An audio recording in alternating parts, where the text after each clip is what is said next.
What? What are you telling me? I'm taking a long time. I know. I'll get there in a minute, mate. I'm going to do one down the beach. We're going to do the tide line here. Yeah. You be free. You be free.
There's a bit of that going on as I pick up a bit of that.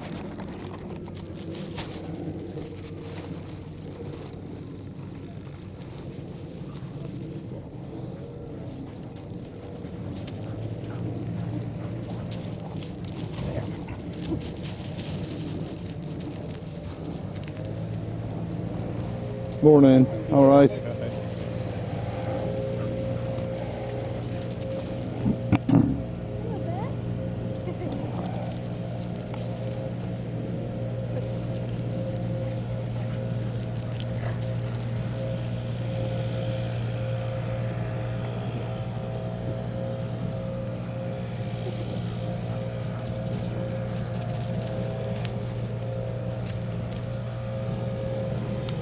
Hear the blowers over there, the councillor having a blow. I'm almost done here.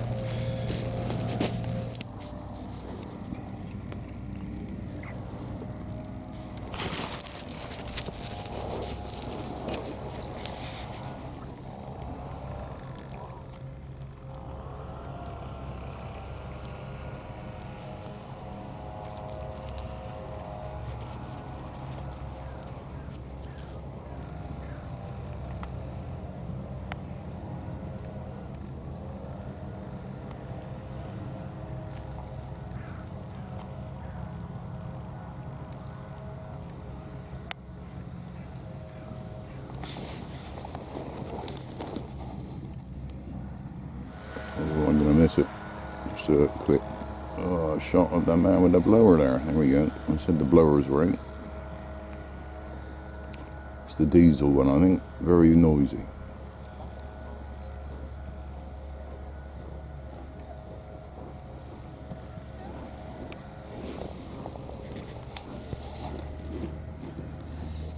That's a man on a mission.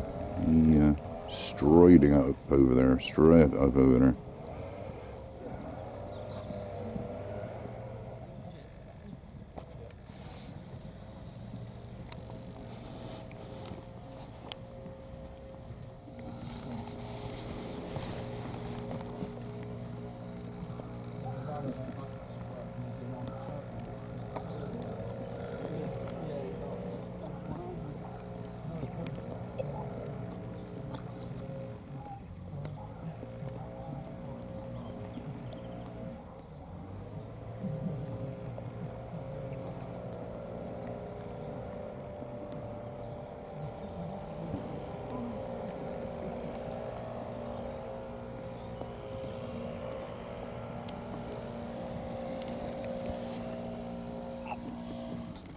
He carried him all the way down.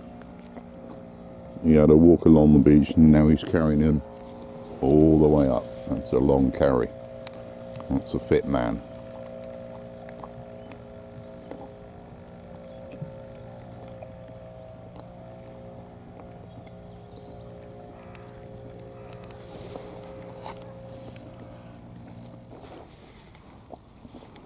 I think the low tide was somewhere around about now. It certainly looks it.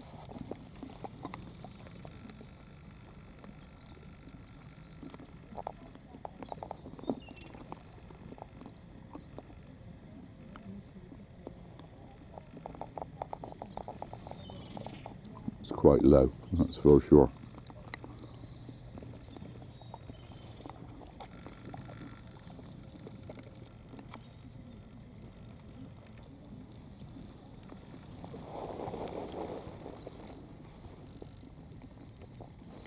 Actually, a quick sort of sit-rep debrief thing. I don't know what I've said on camera or what I haven't.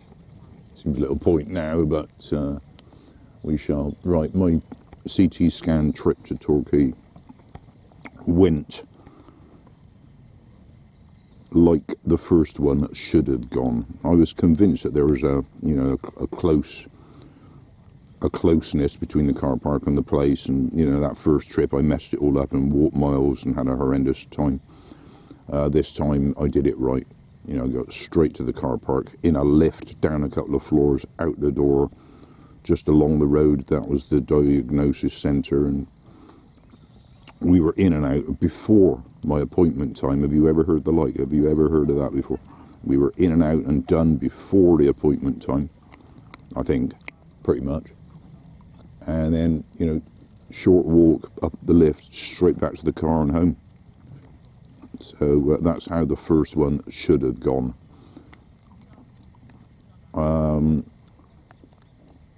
Back home to back home to wait, isn't it? Because at the same time, my mum's in having an operation on the top of her femur. Apparently, my sister was bear sitting, so I was okay with that. So yeah, once I got home, we sort of sat around for quite a number of hours. Actually, my sister continually ringing up saying, is mum in post-op? Is she back on the ward? Anyway, later on, eventually she was back on the ward, so my sister went in to see her, and she was just tired and asleep. So that was pretty much that. My mother's had an operation. My other sister, of course, is now in from America. So today they will, as I sit here, probably both be in visiting my mother. It's hard to explain, but I think I tried to. My sisters get it. Sitting next to the bed in the hospital like that, that's not for me. Just sitting there for hours and hours and hours, bored out of your mind with nothing to say. That's just not for me. And of course, I got the bear, so it's very difficult. I'm probably not going to do it. And now my sister from the States is in town, she'll be doing all of that anyway, every flipping minute of the day that she can, probably. So, good.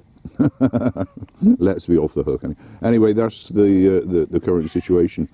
Allegedly, when people have these sort of operations, they're generally kind of sent home pretty sharpish with some form of support package and encouraged to start walking immediately and all of that. Well, my mother can hardly walk anyway, so I don't know what that means for her, but we'll see.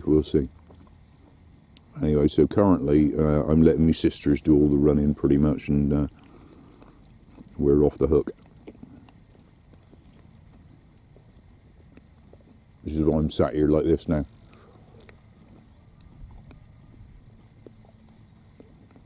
Actually, the other thing was the car issue, wasn't it? About one of the neighbours having damaged my car. I mean, it's just scratches, and it's an old knackered car anyway, so I shouldn't be too fussed about it. But you don't expect a neighbour to be a complete knob and park inches from your car and then damage your car, squeezing out like she did. When I got home yesterday, her car was back outside, so I was able to examine it, and there was no question. There was okay, I didn't see it happen, but there's no question.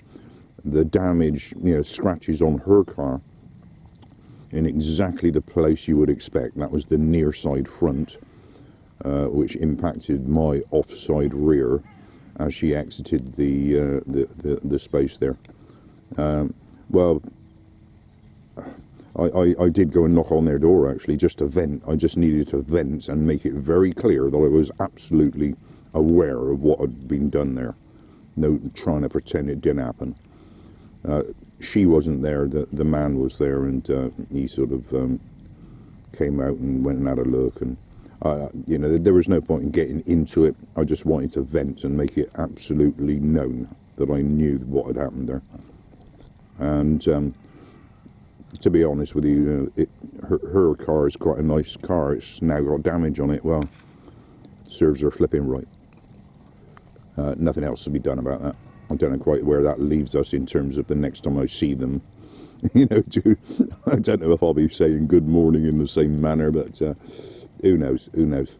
Anyway, yeah, that needed to be. I needed to be venting there. Now I have. I'm kind of over it. It's like, oh, you silly, and just get on with it.